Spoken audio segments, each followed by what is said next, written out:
Hi friends, ನಮಸ್ತೆ. ಯಾರೆಲ್ಲ ನಮ್ಮ ಚಾನೆಲ್ ಸಬ್ಸ್ಕ್ರೈಬ್ ಮಾಡ್ಕೊಂಡಿದ್ದೀರಾ ಅವರೆಲ್ಲರಿಗೂ ತುಂಬ ಥ್ಯಾಂಕ್ಸ್. ಯಾರೆಲ್ಲ ಸಬ್ಸ್ಕ್ರೈಬ್ ಆಗದೆ ನೋಡ್ತಾ ಇದ್ದೀರಾ ಅವರೆಲ್ಲ ನಮ್ಮ ಚಾನಲನ್ನು ಸಬ್ಸ್ಕ್ರೈಬ್ ಮಾಡ್ಕೊಳ್ಳಿ. ನಮ್ಮ ಮಗನ ಹುಟ್ಟುಹಬ್ಬದ ಪ್ರಯುಕ್ತ ನಾವು ಗೊರವನಹಳ್ಳಿಗೆ ಹೋಗಿದ್ವಿ. ಅಲ್ಲಿ ಅಂದರೆ ಶನಿವಾರ ಸಂಜೆ ನಾವು ಹೋಗಿದ್ದಿದ್ದು. ಅಲ್ಲಿ ಶನಿವಾರ ಸಂಜೆ ಎಲ್ಲ ಆಲ್ಮೋಸ್ಟ್ ಎಲ್ಲ ಖಾಲಿ ಇತ್ತು, ಹೆಚ್ಚಿಗೆ ಜನ ಇರಲಿಲ್ಲ, ಖಾಲಿ ಇತ್ತು.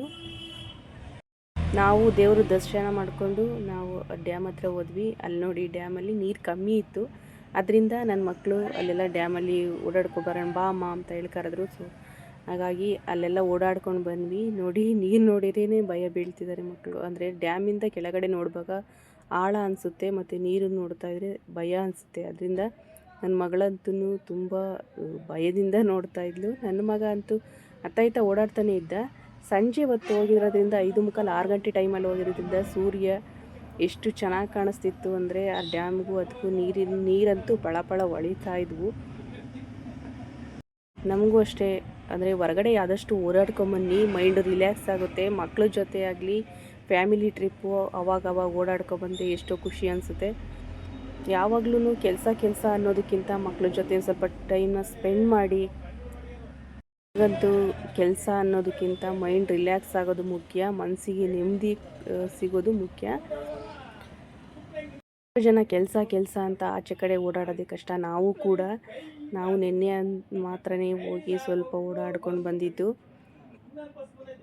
ಹೊರಗಡೆ ಹೋದಾಗ ಮಕ್ಕಳನ್ನ ಆದಷ್ಟು ಹುಷಾರಾಗಿ ನೋಡ್ಕೊಳ್ಳಿ. ನಿಮ್ಮ ಮಕ್ಕಳಾಗಲಿ ನಮ್ಮ ಮಕ್ಕಳೂ ಅಷ್ಟೇ, ನಾನು ಆದಷ್ಟು ತುಂಬ ಕೇರಾಗಿ ನೋಡ್ಕೊಳ್ತಿದ್ದೀನಿ.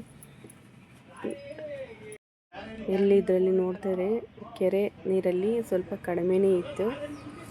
ಅಲ್ಲಿಂದ ಮುಗಿಸ್ಕೊಂಡು ನಮ್ಮ ರಿಲೇಷನ್ ಮನೆಗೆ ಹೋದ್ವಿ. ಅಲ್ಲೊಂದು ನಾಯಿ ಮರಿ ಇತ್ತು. ನೋಡಿ, ನನ್ನ ಮಗಳು ನಾಯಿ ಮರಿನಂತೂ ತುಂಬಾ ಆಟ ಆಡಿಸ್ತಿದ್ದಾಳೆ. ಅಂದರೆ ಅದಕ್ಕೆ ಬಿಸ್ಕೆಟ್ ಎಲ್ಲ ತೊಗೊಂಡೋಗಿದ್ವಿ. ಬಿಸ್ಕೆಟ್ ಎಲ್ಲ ಹಾಕಿದ್ದೆಲ್ಲ ತಿಂದಾದ್ಮೇಲೆ ಅದನ್ನು ಒಂದು 2 hours ನಮ್ಮ ಜೊತೆ ಆಟ ಆಡ್ತಾ ಇದ್ದವಳು. ಅದ್ರ ಜೊತೆ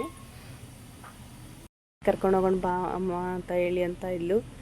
ಸೊ ಮನುಷ್ಯರಿಗೆ ಪ್ರೀತಿ ಕೊಡೋದಕ್ಕಿಂತ ನಾವು ಪ್ರಾಣಿಗಳ ಮೇಲೆ ಪ್ರೀತಿ ಕೊಟ್ಟರೆ ನಮಗೆಷ್ಟೋ ನೆಮ್ಮದಿ ಸಿಗುತ್ತೆ. ಮನುಷ್ಯರಿಂದ ನಮಗೆ ಮಾತುಗಳನ್ನ ಕೇಳ್ತೀವಿ ವಿನಃ ಅದರಿಂದ ನೆಮ್ಮದಿ ಅಂತೂ ಸಿಗೋದಿಲ್ಲ. ಪ್ರಾಣಿಗಳಾದರೆ ಅಟ್ಲೀಸ್ಟ್ ಅದು ಆ ಪ್ರೀತಿಯನ್ನು ಕಂಡು ನಾವು ಎಷ್ಟೋ ಮನುಷ್ಯರಿಗೆ ಪ್ರೀತಿ ಕೊಡೋದಕ್ಕಿಂತ ಪ್ರಾಣಿಗಳಿಗೆ ಪ್ರೀತಿ ಕೊಟ್ಟು ಸಾಕಿದ್ರೆ ಅವಾದರೂ ನಮ್ಮ ಮೇಲೆ ಪ್ರೀತಿನ ತೋರಿಸುತ್ತೆ. So thank you for watching.